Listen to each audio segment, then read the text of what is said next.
ಮಾಡ್ತಾ ಇದ್ದೀನಿ. ಬನ್ನಿ ಇವತ್ತು ನಮ್ಮ ಮನೆ ಯಾವ ರೀತಿ ಇದೆ ಅಂತ ನಿಮಗೆ ತೋರಿಸ್ತಾ ಇದ್ದೀನಿ. ಏನಪ್ಪ ಯಾವಾಗಲೂ ಹೋಮ್ ಟೂರ್ ಮಾಡ್ತೀನಿ ಅಂದ್ಕೊಂಡಿದ್ದೀರಾ, ಈಗಾಗಲೇ ಹೋಮ್ ಟೂರ್ ಮಾಡಿದ್ದೀನಿ ಮತ್ತೆ ಮಾಡ್ತಾ ಇದ್ದೀನಿ ಅಂತ ಅನ್ಕೋತಾ ಇದ್ದೀರಾ. ಈಗ ನಾವು ಮನೆ ಚೇಂಜ್ ಮಾಡಿದ್ದೀವಿ. ಮುಂಚೆ ನಾವು ಹೊರಗಡೆ ಇದ್ವಿ, ಈಗ ನಮಗೆ ಗೌರ್ಮೆಂಟ್ ಕ್ವಾರ್ಟರ್ಸ್ ಸಿಕ್ಕಿದೆ. ಸೊ ನಮ್ಮ ಕ್ವಾರ್ಟರ್ಸ್ ಟೂರ್ನ ಮಾಡೋಣ ಅಂತ ಅಂದ್ಕೊಂಡಿದ್ದೀನಿ. ಬನ್ನಿ ಈಗ ನಮ್ಮ 2 BHK ಗೌರ್ಮೆಂಟ್ ಕ್ವಾರ್ಟರ್ಸ್ ಯಾವ ರೀತಿ ಇದೆ, ಹಾಗೆ ನಾನು ಯಾವ ರೀತಿ ಆರ್ಗನೈಸ್ ಮಾಡಿ ಇಟ್ಕೊಂಡಿದ್ದೀನಿ ಅಂತ ನಿಮ್ಮ ಜೊತೆ ಶೇರ್ ಮಾಡ್ತೀನಿ. ವಿಡಿಯೋನ ಎಂಡ್ವರೆಗೂ ನೋಡಿ. ಹಾಗೆ ಯಾರೆಲ್ಲ ಇನ್ನೂ ನನ್ನ ಚಾನೆಲ್ನ ಸಬ್ಸ್ಕ್ರೈಬ್ ಮಾಡಿಲ್ಲ ದಯವಿಟ್ಟು ಸಬ್ಸ್ಕ್ರೈಬ್ ಮಾಡಿ ನನ್ನ ಚಾನೆಲ್ನ ನೋಡಿ. ಇದು ಒಂದು ಮೇನ್ ಎಂಟ್ರೆನ್ಸ್. ನಾವಿರೋದು ಫಸ್ಟ್ ಫ್ಲೋರಲ್ಲಿ. ಬನ್ನಿ ಈಗ ನಮ್ಮ ಪುಟ್ಟ ಮನೆ ಒಳಗಡೆ ಎಂಟರ್ ಆಗೋಣ. ಫಸ್ಟು ಬಂದಿದ ತಕ್ಷಣ ಹಾಲ್ ಇದೆ. ಹಾಲಿಂದನೇ ಡೈರೆಕ್ಟು ಒಂದು ಬೆಡ್ರೂಮ್ ಕೂಡ ಕಾಣಿಸುತ್ತೆ. ಹಾಗೆ ಇಲ್ಲಿ ಟಾಯ್ಲೆಟ್ ಮತ್ತು ಬಾತ್ರೂಮ್ ಇದೆ, ವಾಶ್ ಬೇಸಿನ್ ಕೂಡ ಇದೆ. ಆ್ಯಂಡ್ ಈ ಕಡೆ ಕಿಚನ್ ಇದೆ ಆ್ಯಂಡ್ ಆ ಕಡೆ ಇನ್ನೊಂದು ರೂಮ್ ಇದೆ. ಸೊ ಕಂಪ್ಲೀಟಾಗಿ ಡೋರ್ಸ್ ಕೂಡ ಇದೆ ಹಾಲಲ್ಲಿ. ಎಂಟ್ರೆನ್ಸ್ ಡೋರ್ ಪಕ್ಕದಲ್ಲೇ ನಾನು ಕೀಸ್ ಎಲ್ಲ ಹಾಕೋಣ ಅಂತ ಈ ರೀತಿ ಒಂದು ಹ್ಯಾಂಗಿಂಗ್ನ ಹಾಕ್ಕೊಂಡಿದ್ದೆ. ಅಲ್ಲೇ ನಾನು ಒಂದು ಫೋಟೋ ಕೂಡ ಹಾಕಿದ್ದೀನಿ. ಇದು ಹ್ಯಾಂಡ್ ಮೇಡು ಕಾರ್ಡ್ ಶೀಟ್ ಯೂಸ್ ಮಾಡ್ಕೊಂಡು ಮಾಡಿದ್ದೆ. ಹಾಗೆ ಈ ಕಡೆ ಒಂದು ಫೋಟೋ ಫ್ರೇಮ್ನ ಹಾಕ್ಕೊಂಡಿದ್ದೀನಿ. ನಮ್ಮದು ಪ್ರೀ ಶೂಟ್ದು ಫೋಟೋನ ಹಾಕ್ಕೊಂಡಿದ್ದೀನಿ. ಹಾಲ್ ಬಂದು ತುಂಬಾ ಚಿಕ್ಕದಾಗಿದೆ. ಹಾಗೆ ಎಲ್ಲ ಕಡೆ ಡೋರ್ ಬಂದಿರೋದ್ರಿಂದ ಸ್ವಲ್ಪ ಕಂಜೆಸ್ಟೆಡ್ ಅಂತ ಕೂಡ ಅನಿಸುತ್ತೆ. ನಾವಿರೋದು ಹಸ್ಬೆಂಡ್, ನಾನು ಹಾಗೆ ನನ್ನ ಮಗಳು. ಹಾಗೆ ಇಲ್ಲಿ ಯಾವುದೇ ರೀತಿ ರಿಲೇಟಿವ್ಸ್ ಎಲ್ಲ ಬರೋದಿಲ್ವಲ್ಲ, ನಾವಿರೋದು ಗುಜರಾತಲ್ಲಿ. ಅದರಿಂದ ನಡೆಯುತ್ತೆ, ಏನು ನಮಗೆ ದೊಡ್ಡದಾಗಬೇಕು ಅಂತ ಏನಿಲ್ಲ, ಇರೋದ್ರಲ್ಲಿ ಆರಾಮಾಗೆ ಇದ್ದೀವಿ. ಈ ಕಡೆ ಬಂದು ವಾಲಲ್ಲಿ ನಾನು ನನ್ನ ಮಗಳು ಫೋಟೋನ ಹಾಕ್ಕೊಂಡಿದ್ದೀನಿ. ಟಿ ವಿನ ಹಾಕಿದ್ದೀವಿ. ಟಿ ವಿ ಸೈಜ್ ಕೂಡ ತುಂಬ ಚಿಕ್ಕದೇ ತೊಗೊಂಡಿದ್ದೀವಿ.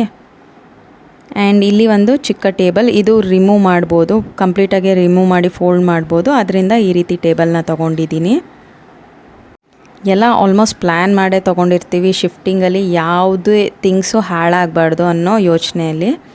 ಈ ಕಡೆ ನಾನು ಫ್ರಿಜ್ನ ಇಟ್ಕೊಂಡಿದ್ದೀನಿ. ನಮ್ಮ ಕ್ವಾರ್ಟರ್ ಸ್ವಲ್ಪ ಏನು ತುಂಬಾ ಹಳೇದಾಗಿದೆ.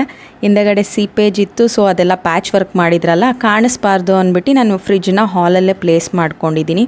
ನನಗೆ ಇದೇ ಬೆಸ್ಟ್ ಅನ್ನಿಸ್ತು. ಅಂದರೆ ಎಂಟ್ರೆನ್ಸಲ್ಲೇ ಇಟ್ಕೊಂಡ್ರೆ ಸ್ವಲ್ಪ ಸರಿ ಇರಲ್ಲ, ಬಟ್ ಆದ್ರೂ ಹಿಂದೆಗಡೆ ಕವರ್ ಆಗಲಿ ಚೆನ್ನಾಗಿ ಕಾಣಿಸ್ಲಿ ಅಂದ್ಬಿಟ್ಟು ಫ್ರಿಜ್ನ ಇಲ್ಲಿ ಇಟ್ಕೊಂಡಿದ್ದೀನಿ. ಫ್ರಿಜ್ ಮೇಲೆ ಒಂದು ಮನಿ ಪ್ಲ್ಯಾಂಟ್ ಗಿಡ ಕೂಡ ಹಾಕಿದ್ದೀನಿ. ನೋಡ್ತಾ ಇರ್ಬೋದು ಎಷ್ಟು ಚೆನ್ನಾಗಿ ಕಾಣಿಸುತ್ತೆ ಅಂತ. ನೀವು ಅಷ್ಟೇ ಮನೆಯಲ್ಲಿ ನ್ಯಾಚುರಲ್ ಪ್ಲ್ಯಾಂಟ್ಸ್ ಎಲ್ಲ ಯೂಸ್ ಮಾಡಿ ನೋಡೋದಕ್ಕೆ ತುಂಬಾ ಚೆನ್ನಾಗಿರುತ್ತೆ. ಈ ಫೋಟೋ ಫ್ರೇಮ್ನ ನಾನು ಪೆನ್ ಸ್ಟ್ಯಾಂಡ್ ಮಾಡಿದ್ದೆ, ಅದು ನನ್ನ ಮಗಳು ಕಿತ್ತಾಕ್ಬಿಟ್ಟಿದ್ದಾಳೆ. ಫೋಟೋ ಮಾತ್ರ ಹಾಗೆ ಇಟ್ಕೊಂಡಿದ್ದೀನಿ. ಈ ಕೆಳಗಡೆ ಹಾಕಿರೋ ಮ್ಯಾಟ್ ಬಂದು ನಾನು ರಾಜಸ್ಥಾನಲ್ಲಿದ್ದಾಗ ತೊಗೊಂಡಿದ್ದೆ. ಇದ್ರ ಕಾಸ್ಟ್ ತುಂಬಾ ಕಡಿಮೆ ಇತ್ತು. ಅಂದರೆ ನಾನು 500ಗೆ ಎರಡೇನೋ ಸಿಕ್ಕಿತ್ತು, ಅರೌಂಡ್ 250 ಅನಿಸುತ್ತೆ. ಈ ಚೇರ್ಸು ನಮಗೆ ಗೌರ್ಮೆಂಟಿಂದನೇ ಇಶ್ಯೂ ಆಗಿತ್ತು. ಈ ರೀತಿ 4 ಚೇರ್ಸ್ ಏನೋ ಕೊಡ್ತಾರೆ, ಬಟ್ ನಾವು ಎರಡೇ ತೊಗೊಂಡಿದ್ದೀವಿ ಸ್ಪೇಸ್ ಚಿಕ್ಕದಿರೋದ್ರಿಂದ. ಇದು ಬಂದು ಡೈನಿಂಗ್ ಟೇಬಲ್ಗೆ ಕೊಟ್ಟಿರೋ ಚೇರು. ಇಲ್ಲಿ ಮೇಲೆ ನನ್ನ ಮಗಳು ಫೋಟೋನ ಹಾಕ್ಕೊಂಡಿದ್ದೀನಿ. ಇದು 9 ಮಂತ್ಸ್ ಫೋಟೋ ಅವಳದು. ಈ ಫೋಟೋ ಅಲ್ಲಿ ಸಾಕಷ್ಟು ಕೊಲ್ಯಾಜ್ ಮಾಡಿ ತುಂಬ ಚಿಕ್ಕ ಮಗು ಇದ್ದಾಗಿಂದ ಫೋಟೋಸ್ ಎಲ್ಲ ಹಾಕಿದ್ದಾರೆ. ತುಂಬಾ ಚೆನ್ನಾಗಿದೆ ಈ ಫೋಟೋ. ಇದು ಬಂದು ನಮ್ಮ ಅಣ್ಣನ ಹೊನಾಲಿ ಬರ್ಡೇ ಗಿಫ್ಟ್ ಮಾಡಿದ್ದು. ಇಲ್ಲಿ ಅವಳ ಹೆಸರು ನಾನು ಕಾರ್ಡ್ ಶೀಟಲ್ಲಿ ಬರೆದಿದ್ದೆ, ಅದನ್ನು ಕೂಡ ಸ್ಟಿಕ್ ಮಾಡ್ಕೊಂಡಿದ್ದೀನಿ. ನಾನು ಉಲ್ಲನ್ ಸ್ವೆಟರ್ ಎಲ್ಲ ಮಾಡೋದು ಕಲ್ತಿದ್ದೆ. ಆಗ ಈ ರೀತಿ 2 ಚಿಕ್ಕ ಶೂಸ್ನ ಮಾಡಿದ್ದೆ, ಬಟ್ ನನ್ನ ಮಗಳಿಗೆ ಇದು ಸೈಜ್ ಆಗಲಿಲ್ಲ. ಅದು ಹಾಗೆ ಇಟ್ಟಿದ್ದೀನಿ, ನೋಡೋಕ್ಕೆ ಚೆನ್ನಾಗಿರುತ್ತೆ ಅಂತ ಅಂದ್ಬಿಟ್ಟು. ಈ ಕಡೆ ವಾಶ್ ಬೇಸಿನ್ ಇದೆ. ಮಿರರ್ ಎಲ್ಲ ಅವರೇ ಫಿಕ್ಸ್ ಮಾಡಿದ್ರು. ಬಟ್ಟೆಗಳೆಲ್ಲ ಹಾಗೆ ಇಟ್ಬಿಟ್ಟಿದ್ದೀನಿ, ನಿನ್ನೆ ಬಟ್ಟೆನೇ ಒಗ್ದಿಲ್ಲ. ಆ್ಯಂಡ್ ಈ ಕಡೆ ಬಂದು ಬಾತ್ರೂಮ್ ಇದೆ, ಈ ಕಡೆ ಟಾಯ್ಲೆಟ್ ಇದೆ. ಈಗ ಆಲ್ರೆಡಿ ನನ್ನ ಕಿಚನ್ನ ನೋಡಿರ್ತೀರ, ನನ್ನ ಕಿಚನ್ ಮೇಕ್ ಓವರ್ ವಿಡಿಯೋ ಮಾಡಿದಾಗ. ಬಟ್ ಮತ್ತೊಂದ್ಸಲಿ ತೋರಿಸ್ತೀನಿ. ಬನ್ನಿ ಈಗ ಒಂದ್ಸಲಿ ನಮ್ಮ ಕಿಚನ್ನ ನೋಡ್ಕೊಂಡು ಬರೋಣ. ಕಿಚನ್ ಎಂಟ್ರೆನ್ಸಲ್ಲೇ ಒಂದು ಮಡಿಕೆನ ಇಟ್ಕೊಂಡಿದ್ದೀನಿ. ನೀರು ಫುಲ್ ಇದ್ದಿದ್ದರಿಂದ ಅಲ್ಲೇ ಇಟ್ಕೊಂಡಿದ್ದೀನಿ, ಇಲ್ಲ ಬಾಟಲ್ ಬೇರೆ ಕಡೆ ಎಲ್ಲಾದರೂ ಪ್ಲೇಸ್ ಮಾಡ್ತೀನಿ. ವಾಲ್ ಹ್ಯಾಂಗಿಂಗ್ ಹಾಕ್ಕೊಂಡಿದ್ದೀನಿ. ಹಾಗೆ ಇಲ್ಲಿ ಕೆಳಗಡೆ ಫುಲ್ ಕಿತ್ತೋಗ್ಬಿಟ್ಟಿತ್ತು, ಸಿಮೆಂಟ್ ಎಲ್ಲ ಮೇಲೆ ಬಂದುಬಿಟ್ಟಿತ್ತು. ಅದೆಲ್ಲ ಕವರ್ ಮಾಡೋದಕ್ಕೋಸ್ಕರ ಒಂದು ಗ್ರೀನ್ ಮ್ಯಾಟ್ನ ಹಾಕಿದ್ದೀನಿ.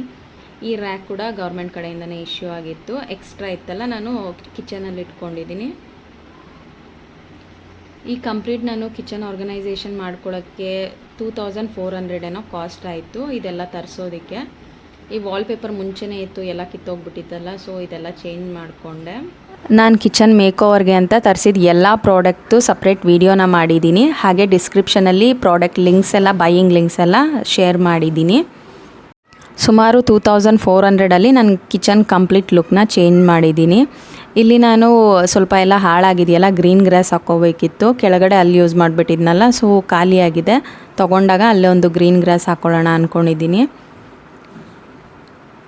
ಇಲ್ಲೆಲ್ಲ ನಾನು ಗ್ಲಾಸ್ ಐಟಮ್ನ ಅರೇಂಜ್ ಮಾಡಿದ್ದೀನಿ. ಹಾಲಿಂದ ಡೈರೆಕ್ಟಾಗಿ ವಿಸಿಬಲ್ ಇದೆಯಲ್ಲ, ಸೊ ಅದರಿಂದ ಚೆನ್ನಾಗಿ ಕಾಣಿಸುತ್ತೆ ಅಂದ್ಬಿಟ್ಟು ಈ ರೀತಿ ಇಟ್ಕೊಂಡಿದ್ದೀನಿ. ಮೇಲ್ಗಡೆ ಯೂಸ್ ಮಾಡದೇ ಇರೋ ಪಾತ್ರೆಗಳನ್ನೆಲ್ಲ ಇಟ್ಟಿದ್ದೀನಿ. ಮೇಲೆ ಸ್ವಲ್ಪ ಹೈಟ್ ಇದೆ, ಯಾವಾಗಲೂ ಎತ್ಕೊಳ್ಳೋಕ್ಕಾಗಲ್ವಲ್ಲ, ಅದಕ್ಕೋಸ್ಕರ. ಇಲ್ಲಿ ಪಾತ್ರೆ ಸ್ಟ್ಯಾಂಡು ಇದು ಕೂಡ ಗೌರ್ಮೆಂಟಿಂದಾನೇ ಕೊಟ್ಟಿದ್ದರು. ಈಗಿನೂ ಪಾತ್ರೆ ತೊಳೆದಿದ್ನಲ್ಲ, ಸೊ ಪಾತ್ರೆ ಎಲ್ಲ ಇಲ್ಲೇ ಇಟ್ಕೊಂಡಿದ್ದೀನಿ. ಇದೆಲ್ಲ ಜೋಡಿಸ್ಕೋಬೇಕು. ನಾನು ಕಿಚನಲ್ಲೇ ದೇವ್ರ ಪೂಜೆ ಮಾಡೋದ್ರಿಂದ ಇಲ್ಲೇ ಈ ಕಡೆನೇ ಇಟ್ಕೊಂಡಿದ್ದೀವಿ, ಆಪೋಸಿಟ್ ಸೈಡಲ್ಲಿ. ನಮ್ಮ ಮನೇಲಿರೋದು ಇದು ಒಂದೇ ಪುಟ್ಟು ಫೋಟೋ, ಇದಕ್ಕೆ ಪೂಜೆ ಮಾಡ್ತೀವಿ. ಹಾಗೆ ಮನೆ ದೇವ್ರದ್ದು ನಿಂಬೆಹಣ್ಣು ಮಾಡಿಸ್ಕೊಂಬಂದು ಬಾಗಿಲಲ್ಲಿ ಕಟ್ಟಿರ್ತೀವಿ. ಇಲ್ಲಿ ಸ್ವಲ್ಪ ಸ್ಪೇಸ್ ಬಿಟ್ಟಿದ್ದೀನಲ್ಲ, ಪಾತ್ರೆದು ಬುಟ್ಟಿ ಇಟ್ಕೋತೀನಿ, ಇಲ್ಲ ಅಂದರೆ ಅಡುಗೆ ಮಾಡಿರೋದು ಇಟ್ಕೋತೀನಿ. ಇಲ್ಲಿ ಕೆಳಗಡೆ ಡೈಲಿ ಯೂಸಿನ ಪಾತ್ರೆಗಳು ಇಟ್ಕೋತೀನಿ. ನಾನು ಹೆಚ್ಚು ಪಾತ್ರೆಗಳೆಲ್ಲ ಇಟ್ಕೊಳಕ್ಕೆ ಹೋಗಿಲ್ಲ. ಸೊ ಅಂದರೆ ಆಗಾಗ ಪೋಸ್ಟಿಂಗ್ ಎಲ್ಲ ಬರ್ತಾ ಇರುತ್ತಲ್ಲ, ಸೊ ಜಾಸ್ತಿ ಪಾತ್ರೆಗಳೆಲ್ಲ ಇಟ್ಕೊಂಡ್ರೆ ಶಿಫ್ಟಿಂಗಲ್ಲಿ ಕಷ್ಟ ಆಗುತ್ತೆ ಅಂತ ಆದಷ್ಟು ಕಡಿಮೆ, ಎಷ್ಟು ಅಡುಗೆ ಮಾಡೋದಕ್ಕೆ ಬಳಸ್ಬೋದಲ್ಲ ಅಷ್ಟು ಮಾತ್ರ ಇಟ್ಕೊಂಡಿದ್ದೀನಿ. ಜಾಸ್ತಿ ಯಾವುದೇ ಪಾತ್ರೆಗಳನ್ನೆಲ್ಲ ಇಟ್ಕೊಂಡಿಲ್ಲ. ನಾನು ವೀಡಿಯೋ ಸ್ಟಾರ್ಟ್ ಮಾಡಿದಾಗ ನನ್ನ ಮಗಳು ಮಲ್ಕೊಂಡಿದ್ಲು, ಇವಾಗ ಟಿ ವಿ ನೋಡ್ಕೊಂಡು ಕೂತಿದ್ದಾಳೆ. ಅವಳಿಗೆ ಸ್ವಲ್ಪ ನೆಗಡಿ ಬೇರೆ ಆಗಿಬಿಟ್ಟಿದೆ. ಯಾವಾಗಲೂ ಪಿಲ್ಲೋ ಇಟ್ಕೊಂಡೇ ಕೂತ್ಕೋಬೇಕು ಇವಳು ಟಿ ವಿ ನೋಡೋದಕ್ಕೆ. ನನ್ನ ಮಾತೇ ಕೇಳೋದಿಲ್ಲ. ಮಾತು ಕೇಳಲ್ಲ ಅಲ್ಲ ನೀನು? ಕೇಳಲ್ವಾ? ಗುಡ್ ಗರ್ಲ್ ಅಲ್ಲ ನೀನು ಅಲ್ವಾ? ಈಗ ಬನ್ನಿ ನಮ್ಮ ಬೆಡ್ರೂಮ್ನ ತೋರಿಸ್ತೀನಿ. ಬೆಡ್ರೂಮಲ್ಲಿ ಸ್ವಲ್ಪ ಸ್ಪೇಸ್ ಇದೆ. ನಾವು ಅಂದರೆ ಜಾಸ್ತಿ ಏನೂ ಇಡೋದಕ್ಕೆ ಹೋಗಿಲ್ಲ. ಇದರಲ್ಲಿ ಬೆಡ್ ಅಷ್ಟೇ ಹಾಕ್ಕೊಂಡು ಆ ಕಡೆ ಸೈಡ್ ಒಂದು ರ್ಯಾಕ್ನ ಇಟ್ಕೊಂಡಿದ್ದೀನಿ. ಅಲ್ಲಿ ಹೊನಾಲಿಗೆ ಬೇಕಾಗಿರೋ ಕೆಲವೊಂದು ಥಿಂಗ್ಸ್ನ ಇಟ್ಟಿದ್ದೀನಿ ಈ ರ್ಯಾಕಲ್ಲಿ. ಆ್ಯಂಡ್ ಪಿಲ್ಲೋ ಅವಳು ಹಾಕ್ಕೊಂಬಿಟ್ಟಿದ್ದಾಳಲ್ಲ, ಸೊ ಬೆಡ್ಡೆಲ್ಲ ಖಾಲಿ ಇದೆ. ಈ ಕಡೆ ಒಂದು ಹ್ಯಾಂಗಿಂಗ್ನ ಕೊಟ್ಟಿದ್ದರು. ಇಲ್ಲಿ ನಾನು ಹೊನಾಲಿ ಬ್ಯಾಗು ಮತ್ತು ಅವ್ರ ಅಪ್ಪನ ಬ್ಯಾಗೆಲ್ಲ ಇಲ್ಲಿ ಹ್ಯಾಂಗ್ ಮಾಡ್ಕೋತೀನಿ. ಒಂದೇ ಒಂದು ಪ್ಲಾಸ್ಟಿಕ್ ಚೇರು, ಇನ್ನೊಂದು ಪ್ಲಾಸ್ಟಿಕ್ ಚೇರ್ ನನ್ನ ಹಸ್ಬೆಂಡ್ ಹೊಡೆದಾಕ್ಬಿಟ್ರು ಮೇಲೆ ಹತ್ತಿ ಏನೋ ಸ್ಟಂಟ್ಸ್ ಮಾಡೋಕ್ಕೆ ಹೋಗಿ. ಆ್ಯಂಡ್ ಈ ಕಡೆ ವಾರ್ಡ್ರೂಫ್ ಇದೆ. ಇಲ್ಲಿ ನನ್ನ ಹಸ್ಬೆಂಡ್ ಬಟ್ಟೆಗಳು ಮಾತ್ರ ಇಟ್ಕೊಂಡಿದ್ದೀವಿ. ಮೇಲ್ಗಡೆ ಎಲ್ಲ ಕಾರ್ಟೂನ್ ಬಾಕ್ಸ್ಗಳು ಹಾಗೆ ಕೆಲವೊಂದು ಯೂಸ್ ಮಾಡ್ತಾ ಇರೋ ಥಿಂಗ್ಸ್ನೆಲ್ಲ ಇಟ್ಕೊಂಡಿದ್ದೀನಿ. ಮುಂಚೆ ರಾಜಸ್ಥಾನಲ್ಲಿ ತುಂಬ ಚಳಿ ಇತ್ತಲ್ಲ, ಆಗ ನಾನು ರೂಮ್ ಹೀಟರೆಲ್ಲ ಯೂಸ್ ಮಾಡ್ತಿದ್ವಿ. ಅದೆಲ್ಲ ಹಾಗೆ ಇವಾಗ ಯೂಸ್ ಆಗಲ್ಲ, ಸೊ ಮೇಲಿಟ್ಬಿಟ್ಟಿದ್ದೀನಿ. ಈ ಬೆಡ್ ಪಕ್ಕನೇ ನಾನಿಲ್ಲಿ ವುಡನ್ ರ್ಯಾಕ್ನ ಇಟ್ಕೊಂಡಿದ್ದೀನಿ. ಇಲ್ಲಿ ಬುಕ್ಸು ಮತ್ತು ನೀರು ನೈಟ್ ಟೈಮ್ ಬೇಕಾಗುತ್ತೆ ಅಂತ ಇಟ್ಕೊಂಡಿದ್ದೆ. ಆದರೆ ನನ್ನ ಮಗಳು ಇಲ್ಲಿ ಅವಳದು ಆ್ಯಕ್ಟಿವಿಟೀಸ್ದು ಹಾಗೆ ಸ್ವಲ್ಪ ಓದೋದಕ್ಕೆ ಯೂಸ್ ಆಗೋವಂಥ ಥಿಂಗ್ಸ್ನೆಲ್ಲ ಇಲ್ಲಿ ಅವಳು ಇಟ್ಕೋತೀನಿ ಅಂದ್ಲು, ಸೊ ಅವಳೇ ಇಟ್ಕೊಂಡ್ಬಿಟ್ಟಿದ್ದಾಳೆ. ಈಗೆಲ್ಲ ನಾನು ಅರೇಂಜ್ ಮಾಡಿದ್ದೀನಿ. ಅವಳು ಎದ್ಮೇಲೆ ಎಲ್ಲ ಕಿತ್ತಿ ಎಸಿತಾಳೆ. ಈ ಪ್ಲ್ಯಾಂಟ್ ಅಮೆಝಾನಲ್ಲಿ ತರಿಸಿದ್ನಲ್ಲ, ಇದನ್ನು ಇಲ್ಲಿ ಒಂದು ಪ್ಲೇಸ್ ಮಾಡಿದ್ದೀನಿ ಚೆನ್ನಾಗಿರುತ್ತೆ ಅಂತ. ಆ್ಯಂಡ್ ಬೆಡ್ ಕೆಳಗಡೆ ಒಂದು ಟಬ್ಬಲ್ಲಿ ಅವಳು ಟಾಯ್ಸ್ ಎಲ್ಲ ಎತ್ತಿಟ್ಬಿಟ್ಟಿದ್ದೀನಿ. ಈ ಕಡೆ ಬಾಲ್ಕನಿ ಇದೆ. ಬಾಲ್ಕನಿಯಲ್ಲಿ ಕೂಲರ್ನ ಇಟ್ಕೊಂಡಿದ್ದೀವಿ. ಗುಜರಾತಲ್ಲಿ ತುಂಬ ಸೆಕೆ ಇರೋದ್ರಿಂದ ಈ ಕಡೆ ಎಷ್ಟು ಸೆಕೆ ಅಂದರೆ ಕೂಲರ್ ಇಲ್ಲದೆ ಇರೋದಕ್ಕೆ ಆಗಲ್ಲ, ಹ್ಯೂಮಿಡಿಟಿ ಕೂಡ ಇರುತ್ತೆ. ಇಲ್ಲಿ ಒಂದು 3 ಪಾಟ್ನ ಇಟ್ಕೊಂಡಿದ್ದೀನಿ. ಆಲೋವೆರಾ 1 ತಿಂಗಳು ನೀವು ನೀರು ಹಾಕಿಲ್ಲ ಅಂದರೂ ಒಣಗಿದ್ದಾಗೂ ಅಷ್ಟೇ ನೀರು ಹಾಕಿದ್ರೆ ಮತ್ತೆ ಅದು ಫುಲ್ ಗ್ರೀನ್ ಆಗೋಗ್ಬಿಡುತ್ತೆ. ಈಗ ಬನ್ನಿ ಇನ್ನೊಂದು ಬೆಡ್ರೂಮ್ನ ತೋರಿಸ್ತಾ ಇದ್ದೀನಿ. ಈ ರೂಮ್ನ ಖಾಲಿ ಇಟ್ಕೊಂಡಿದ್ದೀನಿ. ಸ್ವಲ್ಪ ಸ್ಪೇಸ್ ಇರಲಿ ಹೊನಾಲಿಗೆ ಆಟ ಆಡೋದಕ್ಕೆ, ಹಾಗೆ ನಾನು ಎಡಿಟಿಂಗ್ ಟೈಮಲ್ಲೆಲ್ಲ ಕುತ್ಕೊಂಡು ಎಡಿಟ್ ಮಾಡ್ಕೋಬೋದು. ಇಲ್ಲಿ ಕಾಟ್ ಕೊಟ್ಟಿದ್ರು, ಕಾಟ್ನ ನಿಲ್ಲಿಸ್ಬಿಟ್ಟು ಒಂದು ಬೆಡ್ಶೀಟ್ನ ಹಾಕ್ಬಿಟ್ಟಿದ್ದೀನಿ. ಹಾಲಿಂದ ಡೈರೆಕ್ಟಾಗಿ ಕಾಣಿಸೋದ್ರಿಂದ ಇಲ್ಲಿ ಸ್ವಲ್ಪ ಆಡಾಗಿ ಕಾಣಿಸುತ್ತಲ್ಲ, ಸೊ ಒಂದು ಕಾರ್ನರಲ್ಲಿ ನಿಲ್ಲಿಸಿ ಈ ರೀತಿ ಒಂದು ಬೆಡ್ಶೀಟ್ ಹಾಕಿ ಸ್ವಲ್ಪ ಕ್ಲೀನಾಗಿ ಕಾಣಿಸೋ ಥರ ಇಟ್ಕೊಂಡಿದ್ದೀನಿ. ಆ ಕಡೆ ಒಂದು ಮತ್ತು ಈ ಕಡೆ ಒಂದು 2 ಕಾಟ್ನ ಇಟ್ಕೊಂಡಿದ್ದೀವಿ. ಇವಳು ನನ್ನ ಮಗಳು ಹೋಗಿ ಮತ್ತು ಅಲ್ಲಿ ಏನಾದರೂ ಮಾಡೋಕ್ಕೆ ಹೋಗಿ ಮೇಲೆ ಬಿದ್ದುಬಿಟ್ರೆ ಅಂದ್ಬಿಟ್ಟು ಒಂದು ಬೀರೋನ ಅಡ್ಡ ಇಟ್ಕೊಂಡಿದ್ದೀನಿ. ಡ್ರೆಸ್ಸಿಂಗ್ ಟೇಬಲ್ ಕೂಡ ಗೌರ್ಮೆಂಟಿಂದನೇ ಇಶ್ಯೂ ಆಗಿತ್ತು. ಒಂದು ಮಿರರ್ ಕೊಟ್ಟಿದ್ದಾರೆ, ಹಾಗೆ ಇಲ್ಲಿ ಡ್ರಾಯರ್ ಎಲ್ಲ ಕೊಟ್ಟಿದ್ದಾರೆ. ಇಲ್ಲಿ ಒಂದು ಪ್ಲ್ಯಾಂಟ್ ಕೂಡ ಪ್ಲೇಸ್ ಮಾಡ್ಕೊಂಡಿದ್ದೀನಿ ಚೆನ್ನಾಗಿರುತ್ತೆ ಅಂತ. ಇಲ್ಲಿ ಒಂದು ಪುಟ್ಟು ಬೀರು ಇದೆ, ಇದು ಗೌರ್ಮೆಂಟಿಂದನೇ ಇಶ್ಯೂ ಆಗಿತ್ತು. ಇದರಲ್ಲಿ ನಾನು ಹೊನಾಲಿ ಬಟ್ಟೆಗಳನ್ನೆಲ್ಲ ಇಟ್ಕೊಂಡಿದ್ದೀನಿ. ಇದ್ರ ಮೇಲೆ ಒಂದು ಡಾಲ್ನ ಇಟ್ಟಿದ್ದೀನಿ. ಇದು ನನ್ನ ಬರ್ಡೇಲಿ, ಫಸ್ಟ್ ಬರ್ಡೇಲಿ ನನ್ನ ಹಸ್ಬೆಂಡ್ ಗಿಫ್ಟ್ ಮಾಡಿದರು. ಈ ಕಡೆ ಒಂದು ಫೋಟೋ ಫ್ರೇಮ್ನ ಹಾಕಿದ್ದೀನಲ್ಲ, ಇದು ನಮ್ಮ ಅಣ್ಣ ನನಗೆ ಗಿಫ್ಟ್ ಮಾಡಿದೆ. ಇದರಲ್ಲಿ ಸುಮಾರು 10 ವರ್ಷದ ಹಿಂದೆ ಫೋಟೋಗಳೆಲ್ಲ ಇದೆ. ನೋಡಿದ್ರೆ ಖುಷಿ ಆಗುತ್ತೆ, ಒಂಥರ ಹಳೆ ನೆನಪುಗಳನ್ನೆಲ್ಲ ನೆನಪು ಮಾಡ್ಕೊಳ್ಳೋದಕ್ಕೆ. ಇಲ್ಲಿ ಒಂದು ಡೈನಿಂಗ್ ಟೇಬಲ್ ಕೊಟ್ಟಿದ್ದಾರೆ, ಬಟ್ ಇದನ್ನು ನಾನು ಎಡಿಟಿಂಗ್ ಎಲ್ಲ ಯೂಸ್ ಮಾಡೋಣ ಅಂದ್ಬಿಟ್ಟು ಈ ರೂಮಲ್ಲಿ ಇಟ್ಕೊಂಡಿದ್ದೀನಿ. ಈ ಸ್ಟೂಲ್ ಕೂಡ ಅಷ್ಟೇ, ಇದು ಗೌರ್ಮೆಂಟಿಂದನೇ ಇಶ್ಯೂ ಆಗಿತ್ತು. ಈ ಥರ 2 ಸ್ಟೂಲು, 2 ರೂಮ್ಗೆ ಕಾಟ್ ಕೊಡ್ತಾರೆ. ಹಾಗೆ 2 ವುಡನ್ ರ್ಯಾಕ್ ಕೂಡ ಇದೆ. ಡ್ರೆಸ್ಸಿಂಗ್ ಟೇಬಲ್ ಕೊಟ್ಟಿದ್ದಾರೆ. ಹಾಲಲ್ಲಿ ಚೇರ್ಸು ಮತ್ತು ಡೈನಿಂಗ್ ಟೇಬಲ್ಗೆ ಒಂದು 4 ಚೇರ್ಸ್ ಎಲ್ಲ ಕೊಡ್ತಾರೆ. ಆ್ಯಂಡ್ ಕಿಚನಲ್ಲಿ ಕೂಡ ಇದು ಸ್ಟೀಲ್ದು ಪಾತ್ರೆ ಸ್ಟ್ಯಾಂಡ್ ಎಲ್ಲ ಕೊಟ್ಟಿದ್ದಾರೆ. ಇದು ಒಂದು ಬೀರು. ತುಂಬಾ ಫರ್ನಿಚರ್ಸ್ ತೊಗೊಳ್ಳೋ ಅವಶ್ಯಕತೆನೇ ಇರಲ್ಲ ನಮಗೆ. ಈ ಬೀರುವಲ್ಲಿ ನನ್ನ ಮಗಳು ಬಟ್ಟೆಗಳನ್ನೆಲ್ಲ ಇಟ್ಕೊಂಡಿದ್ದೀನಿ. ಅವಳು ಸ್ಕೂಲ್ಗೆ ಕಲರ್ ಡ್ರೆಸ್ ಇರೋದ್ರಿಂದ ಸೊ ಸ್ಕೂಲ್ಗೆ ಹಾಕೋ ಬಟ್ಟೆ ಎಲ್ಲ ಇಲ್ಲಿಟ್ಟಿದ್ದೀನಿ. ಆ್ಯಂಡ್ ಮನೆ ಹತ್ರ ಹಾಕೊಳ್ಳೋ ಬಟ್ಟೆ ಸೆಕೆಂಡ್ ಶೆಲ್ಫಲ್ಲಿ ಇಟ್ಕೊಂಡಿದ್ದೀನಿ. ಮತ್ತು ಫಂಕ್ಷನ್ಸ್ಗೆ ಹಾಕೋ ಬಟ್ಟೆ ಎಲ್ಲ ಬೇರೆ ಕಡೆ ಇಟ್ಕೊಂಡಿದ್ದೀನಿ. ಇಲ್ಲಿ ನಾನು ಪರ್ಸೆಲ್ಲ ಅರೇಂಜ್ ಮಾಡಿ ಇಟ್ಕೊಂಡಿದ್ದೀನಿ. ಪರ್ಸೆಲ್ಲ ಯೂಸ್ ಮಾಡಲ್ಲ, ಹಾಗೆ ಇರೋದನ್ನು ಇಟ್ಟಿದ್ದೀನಿ. ಹೊನಾಲಿದು ಮೆಡಿಸನ್ಸ್ ಎಲ್ಲ ಇಟ್ಕೊಂಡಿದ್ದೀನಿ, ಸಾಕ್ಸು, ಅಂಬ್ರೆಲಾ ಎಲ್ಲ ಪ್ಲೇಸ್ ಮಾಡ್ಕೊಂಡಿದ್ದೀನಿ. ಇಲ್ಲಿ ಕೆಳಗಡೆ ಬಂದು ನಾನು ಆರ್ಟಿಫಿಷಿಯಲ್ ಜ್ಯುವೆಲ್ರಿನೆಲ್ಲ ಇಟ್ಕೊಂಡಿದ್ದೀನಿ. ಇಲ್ಲಿ ನಾನು ಯಾವುದೇ ರೀತಿ ಗೋಲ್ಡ್ ಎಲ್ಲ ಬಳಸೋಲ್ಲ, ಸೊ ಆರ್ಟಿಫಿಷಿಯಲ್ ಜ್ಯುವೆಲ್ರಿನೆಲ್ಲ ಕ್ಲೀನಾಗೆ ಈ ರೀತಿ ಅರೇಂಜ್ ಮಾಡಿ ಇಟ್ಕೊಂಡಿದ್ದೀನಿ. ಇದು ವಾಚ್ ಬಾಕ್ಸಲ್ಲಿ ಬಂದು ನನ್ನ ಮಗಳು ಬಳೆಗಳನ್ನೆಲ್ಲ ಹಾಕಿಟ್ಟಿದ್ದೀನಿ, ಬಳೆ ಅವಳದು ಸರನೆಲ್ಲ.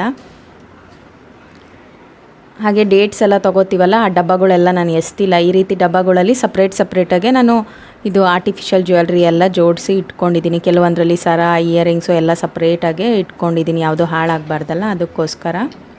ಒಂದು 4-5 ವರ್ಷದ ಹಿಂದೆ ಇದಂತೂ ತುಂಬಾ ಟ್ರೆಂಡಿಂಗ್ ಆಗಿತ್ತು, ಸಿಲ್ಕ್ ಥ್ರೆಡ್ದು ಇಯರಿಂಗ್ಸ್ ಎಲ್ಲ. ಆವಾಗ ನನಗೂ ಕ್ರೇಜ್ ಇತ್ತಲ್ಲ, ನಾನು ತುಂಬಾ ಇಯರಿಂಗ್ಸ್ ಎಲ್ಲ ಮಾಡಿದ್ದೆ. ಇದರಲ್ಲಿ ಸಾಕಷ್ಟು ಇಯರಿಂಗ್ಸ್ ನಾನಿನ್ನೂ ಹಾಕ್ಕೊಂಡೇ ಇಲ್ಲ. ಸ್ವಲ್ಪ ಯೂನಿಕ್ ಆಗಿರೋ ಡಿಸೈನ್ಸ್ ಎಲ್ಲ ಟ್ರೈ ಮಾಡಿ ಇಟ್ಟಿದ್ದೀನಿ. ಇಯರಿಂಗ್ಸ್ ಹಾಕ್ಕೊಂಡೇ ಇಲ್ಲ, ಹಾಗೆ ಇಟ್ಟಿದ್ದೀನಿ. ಇದೆಲ್ಲ ಸಪ್ರೇಟಾಗಿ ಇಟ್ಕೊಂಡಿದ್ದೀನಿ, ಎಲ್ಲ ಮಿಕ್ಸಪ್ ಆಗಿ ಹಾಳಾಗ್ಬಿಡುತ್ತಲ್ಲ, ಅದಕ್ಕೆ ಒಂದೊಂದು ಸಪ್ರೇಟ್ ಬಾಕ್ಸ್ಗಳಲ್ಲಿ ಈ ರೀತಿ ಹಾಕಿಟ್ಟಿದ್ದೀನಿ. ನೀವು ಅಷ್ಟೇ ಈ ರೀತಿ ಕೆಲವೊಂದು ಬಾಕ್ಸ್ಗಳೆಲ್ಲ ಬಿಸಾಡೋಕ್ಕೆ ಹೋಗಬೇಡಿ, ಯೂಸ್ ಬರುತ್ತೆ, ಸೊ ಕ್ಲೀನಾಗಿ ಇಟ್ಕೋಬೋದು. ಇದು ಬಂದು ಬಿಸ್ಕೆಟ್ದು ಬಾಕ್ಸ್ ಬರುತ್ತಲ್ಲ, ಬಿಸ್ಕೆಟ್ಸ್ದು ಕುಕ್ಕೀಸ್ ಎಲ್ಲ ತೊಗೋತೀವಲ್ಲ, ಆ ಬಾಕ್ಸಲ್ಲಿ ಇನ್ನು ಸ್ವಲ್ಪ ಇಯರಿಂಗ್ಸ್ ಎಲ್ಲ ಹಾಕಿಟ್ಕೊಂಡಿದ್ದೀನಿ. ಈ ಥರ ಇಯರಿಂಗ್ಸ್ ಎಲ್ಲ ನನಗೆ ತುಂಬಾ ಕ್ರೇಜು, ಎಲ್ಲ ಕಲೆಕ್ಟ್ ಮಾಡಿ ಇಟ್ಕೊಂಡಿದ್ದೀನಿ. ಹಾಕೋದು ಕಡಿಮೆನೇ, ಬಟ್ ಆದರೂ ಇರಬೇಕು. ಡೈಲಿ ಯೂಸಲ್ಲಿ ಒಂದು ಗೋಲ್ಡ್ ಸ್ಟಡ್ಸ್ನ ಯೂಸ್ ಮಾಡ್ತೀನಿ. ಅದು ಬಿಟ್ಟರೆ ಇದೆಲ್ಲ ಫಂಕ್ಷನ್ಸ್ಗೆ, ಪಾರ್ಟಿಗೆಲ್ಲ ಹೋಗಬೇಕಾದ್ರೆ ಈ ರೀತಿ ಇಯರಿಂಗ್ಸ್ನೆಲ್ಲ ಹಾಕ್ಕೋತೀನಿ.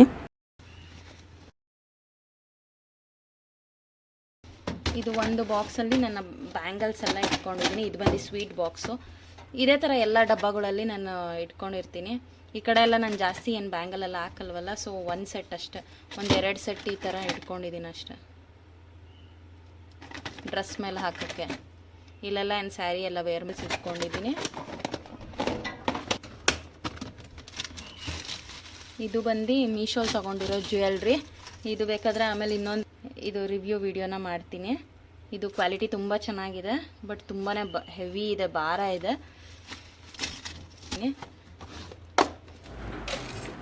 ಇದೆಲ್ಲ ನನ್ನ ಮಗಳಿಗೆ ಸಿಗಬಾರ್ದು ಅಂದ್ಬಿಟ್ಟು ಈ ರೀತಿ ಕವರ್ ಮಾಡಿ ಈ ಚೀಲದೆಲ್ಲ ಹಾಕಿಡ್ತಾ ಇದ್ದೀನಿ, ಸೊ ಅವಳ ಕಣ್ಣು ಅಲ್ಲಿಗೆ ಹೋಗಬಾರ್ದು ಅಂತ ಅಷ್ಟೇ. ಆ್ಯಂಡ್ ಈ ಬ್ಯಾಗಲ್ಲಿ ನಾನು ಕಾಯಿನ್ಸ್ನೆಲ್ಲ ಇಟ್ಕೊಂಡಿದ್ದೀನಿ.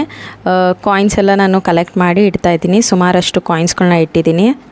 ಈಗ ಬಂದು ನನ್ನದು ವಾರ್ಡ್ರೋಬ್ನ ತೋರಿಸ್ತೀನಿ. ಇಲ್ಲಿ ಮೇಲ್ಗಡೆ ಇದೆಲ್ಲ ಫೋಟೋ ಫ್ರೇಮ್ಸು, ಒಂದು 3 ಇದೆ. ಫೋಟೋಸ್ ಎಲ್ಲ ಇದಕ್ಕೆ ಕಾಪಿ ಮಾಡಿಸಿ ಆಮೇಲೆ ಇದರಲ್ಲೆಲ್ಲ ಹಾಕ್ಬಿಟ್ಟು ಹಾಲಲ್ಲಿ ಹ್ಯಾಂಗ್ ಮಾಡೋಣ ಅಂದ್ಕೊಂಡಿದ್ದೀನಿ. ಆ್ಯಂಡ್ ನಂದು ಸ್ಟ್ರೈಟ್ನರ್, ಹೇರ್ ಡ್ರೈಯರು, ವಾಚ್ ಎಲ್ಲ ಇಲ್ಲಿ ಇಟ್ಕೊಂಡಿದ್ದೀನಿ. ಕೆಲವೊಂದು ಬಟ್ಟೆ ಮೇಲೆ ಇಟ್ಕೊಂಡಿದ್ದೀನಿ. ಆ್ಯಂಡ್ ಇದೆಲ್ಲ ಹೊರಗಡೆ ಹೋಗ್ಬೇಕಾದ್ರೆ ಹಾಕೋದಕ್ಕೆ ಇಟ್ಕೊಂಡಿದ್ದೀನಿ. ಇದೆಲ್ಲ ಡೈಲಿ ವೇರ್. ಆ್ಯಂಡ್ ಈ ಬ್ಯಾಗಲ್ಲಿ ನಂದು ಪಾರ್ಟಿ ವೇರ್ ಡ್ರೆಸ್ಸಸ್ ಎಲ್ಲ ಇಟ್ಕೊಂಡಿದ್ದೀನಿ. ಹಾಗೆ ಹೊನಾಲಿದು ಈ ಬ್ಯಾಗಲ್ಲೇ ಇಟ್ಬಿಟ್ಟಿದ್ದೀನಿ.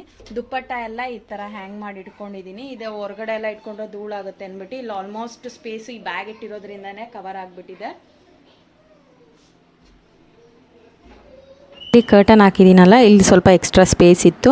ಇಲ್ಲಿ ಒಂದು ಐರನ್ದು ಬಾಕ್ಸ್ನ ಇಟ್ಕೊಂಡಿದ್ದೀವಿ. ಇದರೊಳಗಡೆ ನಾವು ಸುಮಾರಷ್ಟು ಬ್ರೇಕಬಲ್ ಥಿಂಗ್ಸ್ನೆಲ್ಲ ಶಿಫ್ಟಿಂಗ್ ಟೈಮಲ್ಲಿ ಈ ಥರ ಬಾಕ್ಸ್ಗಳಲ್ಲೇ ಹಾಕ್ಕೋತೀವಿ.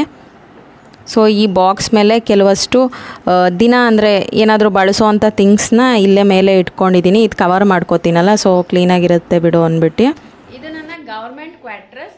ಆದಷ್ಟು ಎಷ್ಟಾಗುತ್ತೆ ಅಷ್ಟು ನಾನು ಆರ್ಗನೈಸ್ ಮಾಡೋಕ್ಕೆ ಟ್ರೈ ಮಾಡಿದ್ದೀನಿ ಕ್ಲೀನಾಗಿ. ಆ್ಯಂಡ್ ಇರೋ ಅಷ್ಟು ಥಿಂಗ್ಸಲ್ಲೇ, ಜಾಸ್ತಿ ಥಿಂಗ್ಸ್ ಎಲ್ಲ ತೊಗೋತಾನೆ ಇದ್ದರೆ ಶಿಫ್ಟಿಂಗಲ್ಲಿ ಪ್ರಾಬ್ಲಮ್ ಆಗುತ್ತೆ. ಆ್ಯಂಡ್ ಒಡೆಯೋವಂಥ ಥಿಂಗ್ಸ್ ಎಲ್ಲ ಇರುತ್ತಲ್ಲ, ಅದಕ್ಕಾಗಿ ಆದಷ್ಟು ಕಡಿಮೆ ಯೂಸ್ ಮಾಡು ಅಂತ ಹೇಳ್ತಾನೆ ಇರ್ತಾರೆ. ಹಾಗೂ ಬೇಡ ಅಂತ ಅಂದರೂ ನಾವು ನಮ್ಮ ಮನೆ ಚೆನ್ನಾಗಿರಬೇಕು, ಹಾಗೆ ಅದು ಒಂದು ಇರುತ್ತಲ್ಲ, ಒಂದೇ ತೊಗೊತಾನೆ ಇರ್ತೀವಿ. ಹೇಗಿತ್ತು ಈ ವಿಡಿಯೋ ನಿಮ್ಗೆ ಇಷ್ಟ ಆಗಿದೆ ಅಂತ ಅನ್ಕೋತಿದ್ದೀನಿ. ಇದು ನಮ್ಮ ಪುಟ್ಟ ಗೌರ್ಮೆಂಟ್ ಕ್ವಾರ್ಟರ್ಸ್. ಆದಷ್ಟು ನಾನು ಚೆನ್ನಾಗೇ ಇಟ್ಕೊಳ್ಳೋದಕ್ಕೆ ಟ್ರೈ ಮಾಡಿದ್ದೀನಿ. ಈ ವಿಡಿಯೋ ನಿಮಗೆ ಇಷ್ಟ ಆಗಿದ್ದರೆ, ಚೆನ್ನಾಗಿದೆ ಅಂತ ಅನಿಸಿದ್ರೆ ನನ್ನ ಚಾನಲ್ಗೆ ಸಬ್ಸ್ಕ್ರೈಬ್ ಆಗಿ. ಹಾಗೆ ಸುಮಾರಷ್ಟು ವ್ಲಾಗ್ಸ್ನೆಲ್ಲ ಅಪ್ಲೋಡ್ ಮಾಡ್ತಾ ಇರ್ತೀನಿ. ಹಾಗೆ ಈ ವಿಡಿಯೋ ಇಷ್ಟ ಆಗಿದ್ರೆ ಲೈಕ್ ಮಾಡಿ, ಕಮೆಂಟ್ ಮಾಡಿ. Thank you so much for watching. Bye. Next ವಿಡಿಯೋದಲ್ಲಿ ಸಿಗೋಣ.